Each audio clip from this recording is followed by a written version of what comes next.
Sziasztok! Ebben a videóban mutatom meg nektek a hátulról leöltött rövidpálcát, illetve az előről leöltött rövidpálcát. Ez angolul a hátulról leöltött a back post single crochet, illetve az előről leöltött a front post single crochet.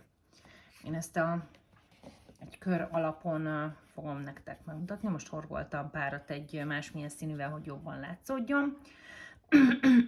A back post single crochet, azaz a hátulról leöltött rövidpálcát úgy kell elkészíteni, hogy a szembe hátulról szúrod be a tűdet, majd a következő szemből előről áthúzod a fonalat, és ebből horgolsz egy rövidpálcát. Tehát tulajdonképpen a szemek között készíted a rövidpálcát, nem pedig a szemekbe. Nagyon szépen tudja ívelni, így egy éles ívet tud adni különböző figuráknak. Itt például a sapkának ezt az éles váltását, lekanyarodását, ezt ezzel a módszerrel oldottam meg, illetve az előről leöltött rövidpálcával alakítottam ki az ellenzőnek az éles kikanyarodását.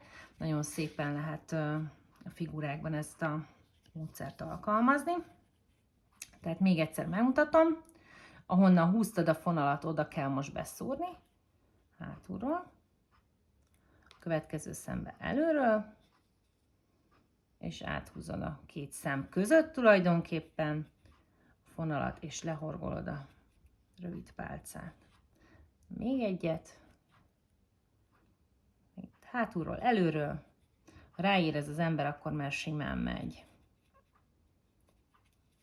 Így. Az előről leöltött rövidpálca, most horgolok párat, hogy kavarjon be. Az előről leöltött rövidpálca, az ugyanez a metódus, csak hát, ahogy a neve is mondja, előről szúrod először bele, aztán utána hátulról, a következő szem hátuljába, és úgy húzod át a fonalat. És horgolsz vele egyet. Beszúrod előről, hátulról, hurkolsz, és lehorgolod. Ha valakinek nagyon gyors, akkor tud a videón lassítani. Előről beszúrod, következő szem hátuljába,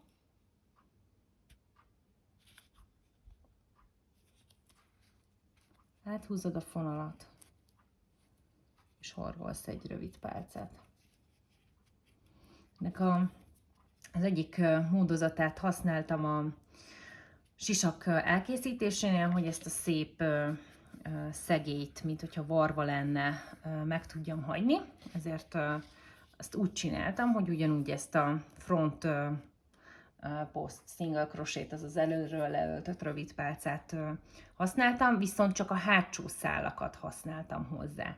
Tehát a hátsó szálba beszúrtam előről, majd beszúrtam a következőnek csak a hátsó szálába hátulról. Kicsit most a fonal is szétesik. És úgy horgoltam le. Tehát előről, és csak a hátsó szálba, hátulról,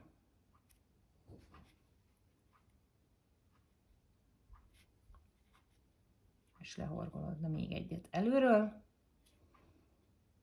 hátulról, csak a hátsó szálat használva,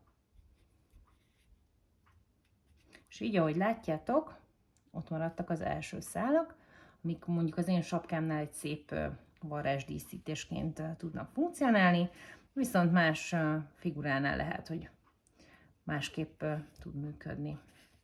Úgyhogy igazából ennyi a titok. Nyilván ezt a back post single crochet-val, azaz a hátulról leöltött rövid pálcánál is lehet csak az egyik szálat, vagy csak az első, vagy csak a hátsó szálat használni. Én most az előről leöltöttel mutattam be, és akkor igazából ennyi. Köszönöm szépen a figyelmet. Sziasztok!